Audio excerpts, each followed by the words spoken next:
Ụmụnne m na ụmụnna m elọta ọnọrọ na ọhọpụrụchi ọnwa nọ nwa nwaanyị mba nnọ awụchasịala n'ugbo eye.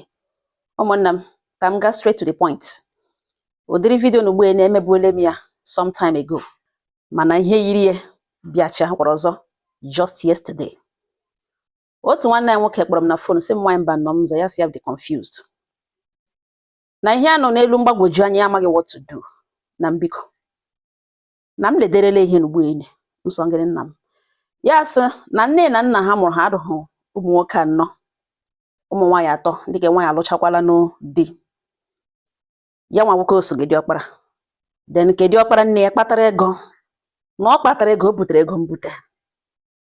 na ọrụ na NNPC, so much money guy,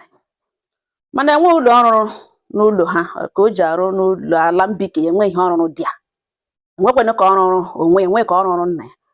Ọ lụrụ onye mba mmiri na ebe a ka ọ gara ga rụọ ụlọ elu, na ebe a ka ọ rụrụ hotel, na ebe a ka ọ rụrụ ihe niile na-arụ arụ. Na mgbe mpa ha na-arịa akpọ ya elu kpọ ya ala rịọ ya si ya biko na enidiri financial support. Ọ bịado ha abịa akpọ ya sị na ya dị busy n'ụlọ ọrụ, na ọ ya wawa ọnụ na ya ọfịs ya hapụ ebe a na ihe gagara ngụ. Akpọ nwunye sị na ọ naanị di ya ka mụrụ, na ọ wụrụkwa nna amụrụ di ya ya wụrụ na ọ dị ọwụ imbecile, na ọha nwa ga-achọta a ga-esi mee kpọrọ mpa ha ga ụlọ ọgwụ triti ya hụ maka ọrịrị na ihe nwaanyị mba mmiri na-ajụ ha na ihe niile a na-arụ arụ ma ụlọ na ọwụ n'ebe ndị ogwe ka ọ rụrụ everything, na-enwe ihe otu blọkụ na otu igere ha. Ya kpatara mgbe mpa ya na-arịa, mpa ya kpoo ha niile ma ndị ka nwaanyị lụrụ di ha niile alụ ochicha. Ya sị na ya nwere ihe ya chọrọ ikwu. That time ọ dịla down ji oji na onye na-abịa hụ Zaya Okonugbo abịakwala n'ọnwụ ya. Ha niile abịacha ya ejikwe nwanne ya nwoke nọ silekwekwe mpa kpụga ha na ahụ ya adịla too bad, ọ dị down na ọ kpụga ha na ọsọ chọrọ ịhụ onye ọbụla anya ikpeazụ. Ya sị na ya ga-alọta ka e nweta ohere na ya ga-elo olo. Ọnkụl ya ụmụnne nna ya abụọ nọ present the day mpa ya kwuge destin n'ike agwụla ya na enwekwala ihe ga-eme ka ha kpere ga hụ ụlọ ọgwụ ọzọ, na mata ebe ụlọ asụkwado ebe a na-aga agbanwe ndụ na ha kpo ha kwala ya ga na ha hapụ ya ka ya nọrọ n'ụlọ ka zachie. Na enwere ihe ya chọrọ ikwu ngalugbo enyi na ha hụrụ diọkpara ya sị na ya eketekwala otu ọbụ ụkwụ n'ala ya n'ihi na mpa ya na ụmụnne ya emejiele ihe ha ke mpa ya ketere ka o kwugezi n'ihu ọnkụl ya abụọ na n'ihu ụmụnne ma ndị ka nwaanyị datịna ihe niile wụ prọpati ala ya na enwekwele ka ya na-enye nwanne ya nwoke ka diọkpara ya na anybody nwara anwa tige 1 naira n'isi nwanne ya na ụdị ọbụla ọwụgodo na echi na ọ gbajuru dọrọ ihe ọ hụrụ hụzie ya ebubere low ngan na any one of them tire 1 naira n'isi ya, ego ya shi nakpa ya bata n'isi ya, maka ahụ ihe ọ ga-ahụ na ọnụ ya agaghị akụchara ya na ọnwụọ si elikwele na any of his land na anywhere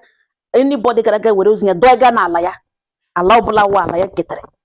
na onye ahụ ga-ahụ ya n'eyi ha na onye ọbụla na-elekọrịta onwe ya. Mpa ya ekwekwele ihe nkwucha na ya disown onye ma ọwụhụ nwa ya na enwekwele ihe gbasara ya na-agbasata ya. Mpa ya ekwucha na destin after 4 days the man anwụọ na ọ ya nwa na ụmụnne liri mpa ha ligbacha ya lie ya nye ya ugwu ya ma ha nwụrụ mgbe ha dị very young. Na ya ka mpa ya nwụchara nwaanyị mba nnọ mza ihe emere years back. Senior brother ha ntara arịawaziele diabetes ugbu na ọrịawala ihe nwunye ya ntara meziri were ya nwa ka o buzo kwe na-agwa ya na nwanne nwoke ejighị ahụ na achọrọ ikpe ya ga ụlọ ọgwụ. Ya jụwa sọkwa the same ejighị ahụ ntara mpa ya dewara ya kpoo ya na ya na ha agwala nwanne ya nwoke amaghị ọkọga na ọgwa di ya ka o nwee ike lọta nyere ha aka na enweta ihe chedere na ha agbalịala. Ọ chetara ihe ọ sara na ele ihe ọ ga-eji kpoo ya ugbu a na gwawe na nwanne nwoke eji ahụ na ego ọ butere na NNPC o sevu ka ọ ga-eji elekọta onwe ya ma ọrịawa enwe onye o letara onye kwene ka ọ chọrọ ka o weta ego ya ihe ọ na-akụ ugbo ka gịnị mee. Nwaanyị ntara gbanyụọ fon na ya nọzi ọnkụl ya kpoo ya si eshi eji bekee ebe ya nọ lọta na enwere ihe gaga ọnụ ugbu a na ihe emebiele. Ya jụọ sọ gịnị ya sọ ọwụ ihe na-ekwu na fon na olowo ugbu a na olowo ya elo lekwe nwata nwaanyị enwere nwaanyị ya denwere na kọmpandụ ha ọrụ ya wee zachachi ebe ahụ na-eklin ya gbara lorute sọ gịnị ọ na-agwa ese o lekwe nwanne ya nwoke na nwunye chatara moto ugbu a buleta bịa drọpụ ya ngala wee sị ha lekwe nwanne ha na ya agbalịala na ya emekatala na ike agwụla ya kpolu ụmụnne nwunye na-ekwe eti aka na ha elekwe nwanne ha nwoke mma ha na moto nụtara laghachi and enwe onye ma ebe dis woman laga enwekwara onye ma ụlọ nwanne nwoke ahụ ga ọ na akụkọ na fon ka ahụ ga na Facebook na ọwa ebe ahụ ga na information na enwe onye ma ga-eloketi wụsịrịkwe ihe niile ọrụ gacha na mba mmiri ọ ya ka ya lụtara na-ele nwanne nwoke jụọ esele ya na gịnị lụga ya sọ diabetes na ọnyụ ka ọ kwuga ihe na ọnyụgo onwe ya mmamịrị na ahụ iji na-atụ ya jụọ esele ihe a ga-emekwa n'ugbu a na nwere na ego nọ na akaụntụ ya na ego nọ na akaụntụ ya na nwunye nwere access to it ya jụọ ese nwa ya nwoke kwa n'ihi na ya mana nwa ya nwoke dị ọkpara eruola ebe 19 years ọ gwawa na onye ka ahụ na ọ na-emekwa na ọṅụ ọtọ ọṅụrụ gufu ya ṅụrụ ihe a gawa n'ime krik na-aga ezuzugharị ebe ahụ ya jụọ ese otu olekwara na ugbo nekwana ka o bulatara onwe tọọlụ ngụ ugbo na ka ọ nọrọ ya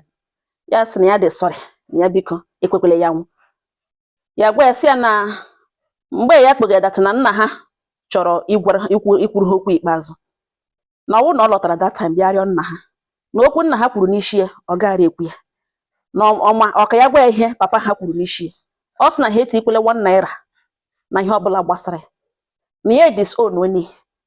na ọ bụrụ na ọnwụọ na echi ọbụla ọ nwụrụ na edikwere n'ala ya na ebe ọbụla ga-eli ewurụkwa ebe ọ zụrụ ala na ihe mpa ha kwukọwara ya mere ihe niile ekwuru ihe niile na ọ lọta bịa lee nna ha ọ bịa leta papa n'otu ugbo ole gị na-enwe ihe ya ma ya ga-eme na ihe n'ugbo ọ na-elu na ọ bụ ije ọ na-elota kemgbe nna ha kwere bịawa ruo n'ọnwụ nwụọ na nwanne nwoke gwewe na ya dị sọrị na ọ bụ otu ndị ebe ya ụlọ ọrụ si jide ele ihe ị chọrọ ka eme ugbo ihe iloro nga n'ugbo ele ihe ị chọrọ ka eme na biko ya si awụ ihe biko na ya mega ọfụma na ya eji ego mana ya amaghị otu ya ga-esi akpịrị aga ụlọ ọgwụ n'ihi na mpa ya kwuru okwu ọjọọ n'isi na ya agaghị emeli ya na nwa mba na ndezi ebe okwu na ugbu a na ndị ọnkụlụ ya ụmụnne mpa ya abụọ ahụ nọ prezent nke mpa ya kwuru datin gwagazie na ya ekwekwele nwanne ya nwoke anwụ na ya kpịrị aga ụlọ ọgwụ na onye nwụrụ anwụ anwụ na okwu olokwu ya ọ laala na ya ekwekwele nwanne ya nwoke nwụ na ọgwụkwa anwụ ịgaghị nwere na enwekwa ihe mere na obodo kwekwa ekwu ya ya elegide ọnkụlụ ya jụọ lewe fee n'isi jụọ ese ọnkụ ya kwuga ihe na ase ọnkụ ya kwuga ihe na ase na ihe nwoke kwuru n'ute ọrịa na ihe ahụ okwu na onye ya nọrọkwa nga na ọkwa senior brother na ọkwa otu nne na ọkwa otu nne na okwekwele ihe ọ bụla mee na ihe si ya ka ya kọsadarele m nwaanyị mba nọ biko na a na-asụ mgbe ụfọdụ pipụl na-eke ekpe bifo ha nwụọ na ihe na nna ya kwuru na ọ ya kpụrụ na nwanne ya nwoke gawa ụlọ ọgwụ ka ọ ya mere ụmụnne m o kwekwele kwucha m si ya nwanne m nwoke ya sị na ihe m na-ekwu ya sị ọnkụlụ nwa awụ onye arụrụ ala ọ chọrọ ka gị na ụmụnne gị unu kpochapụ ka elu n'ala wụrụ ka ọ bụrụ na iji nọmba ọnkụlụ ahụ nye m ya biko ka m kwuere ka m jụọ ya dịka arụrụ ala o ji nọgide onwe ka m gwa ya na etere ogbe etere oso ọ ma ego ọkụ ahụ na ọ ga-agbalite ya nwa n'ihi na ọ nọ prezent mgbe dat man kwuru datin o leta your father na ntị ha ka mpanụ kwuru ihe niile o kwuru kwuchaa ya nwụọ ọ lọtabere ala nna as diọkpara onwe enwe ihe right ka diọkpara he did not perform her right ya as diọkpara that man ihe a mpanụ kwuru enwe anwa tinye aka tinye ego ọ na ikpe ya gaga ụlọ ọgwụ go and mark today's date pastor kpere m ekpere anọghị na ya even Christianity understands tradition. You must respect the last wish of the dead when they were alive. Ọ ihe o kwuru n'ihu unu mgbe ọ nọdụ ndị onye ka ekantara ya enwe onye si ya mpa ekwule ihe ahịa nwanne m nwoke ajụrụ m ajụ gị were okwu ọnụ mgbe ọ dị ndụ chukwu ya okwu ọnụ ya na okwu ya n'ọnụ si aga m emeli ya o agwagakwa m gị otu mgbe dị ndụ nọrọkwa ya ugbo ihe ikuga na aga m eme ọ nwanne m nwoke none of you said it ya ekwucha ya ọ na-elekọrịta onwe ọ na meaning that unu mere accept ya akọ mkpụrụ okwu ahụ ugbo ọnwụ na and again echefukwele ka o rurule like this ọtọ nọ n'ụlọ di ya nwata nwaanyị nwụnụ denwere dị ya hichaga ebe ahụ ike enwe ihe okokọtara shie nye ya eri ya enwe ihe ọ nọ nga no problem mana enyi dị ọ daruru ala ụnụ gakwa ka ili ya na cemetery ụnụ ga-atega na ala ọbụla nna m ketere ka akwa nata problem pastọ m kpere m ekpere anụkwana ya ama m ihe m ji na-agwa gị ọnkụlụ onye arụrụ ala ekwuru okwu dị otu a na ntị ya na-asịzi na nwanne na ọnwa nwụrụ ihe nwere hello onye ji ụgwọ gị na ụmụnne gị ji ụgwọ ilewu your parents nne gị ọ nna gị ọwụ ụgwọ iji eji iji nwanne gị nwoke ụgwọ ili ya ilie nwanne nwoke ọhịa ọma ihe nwanne na-emere nwanne. Mana ọ bụrụ nwanne nwoke mụrụ nwa sịgodo ụmụ ya akakụnye n'aka, ihe ọma ị ga-emere nwanne nwoke ahụ ili ya, ụmụ ya too ha bịa mere ya burial. Ogbochighị ịga anywhere ya ga-eri eri, ogbochighị ime anything. You don't owe him, you don't owe her. Ihe iji ya wee ụgwọ iji nwanne gị ime gịnị, make sure na eliri ya near eternal rest. Mana abịa na nke burial rights, ụmụ ya too mgbe ọbụla ha toro ha ga-eme burial nna ha. Ọ ndị ji nna ha ụgwọ ịkwa nna ha, iji nwanne nwoke ụgwọ ịkwa ya. Your own case dị very very delicate. Ekwekwele uncle gị kwara ọnụ kwa ego ọnụ na ihe ụnụ ga-agbagharị ụnụ amahụ, ụnụ aga ama ebe ụnụ gba agacha na ebe ụnụ gba alaka. Gụnwa na awụdị ọkpara nọchiri ebe ahụ and ịrụrụ ọrụ ihe o kwesịrị ime imere ya. Ihe niile nna gị kwuru o kwuru ya na ntị ụnụ, enwe one of you can say no, papa ekwula otu. Ụnụ emechi ọnụ ka ọnụ kwuru ya ekwucha eme ya yom. Na nwaanyị mba mmiri ebulatala after ọ ṅụchara shọk ya dara ya obulatala ya. Uncle ọ nọ na-achọzi iji ya finish the entire family. Be very very careful. Ijide nọmba uncle gị akpa m ya n'aka ka m jụọ ya ihe o ji nọrọ ebe ahụ arụrụ ala na-achọ ikpuba ya 6 feet before time ya na-eru. Ọwụ onye ọjọọ. Mpaghara napụrụ ya right mgbe ọ dị ndụ. Ọ sị na enwekwala ihe ya ọ ga-eketa. O jikwa ọnụ ya sị enwekwala ihe ala ya na any one of them liri ya ọ ihe nwere ihe ya liri ya na ala ya ketara na ya ga-asụ ịkpa ghara ịkpa ihe ya ga-eme. So respect that wish. Cemetery nọ for ndị dị otu a. Onye chefuo onwe edewe onwe ya ebe ọ chọrọ ịnọ hapụ ya ebe ahụ. Ọwụhụ ụgwọ iji eji. Ụmụnne m agwakwala m agwacha ya. Ọkwa na ihe m ji sị ka m bịa gbotowe nga nọ. Ma ọ bụrụ na ị nọ nga ihe dị otu a kotere ṅụ ka ị kpachapụ anya ṅụ, ka ị kpachapụ anya ṅụ, ile onwe ṅụ. Ọ bụrụ nwanne gị nyere gị aka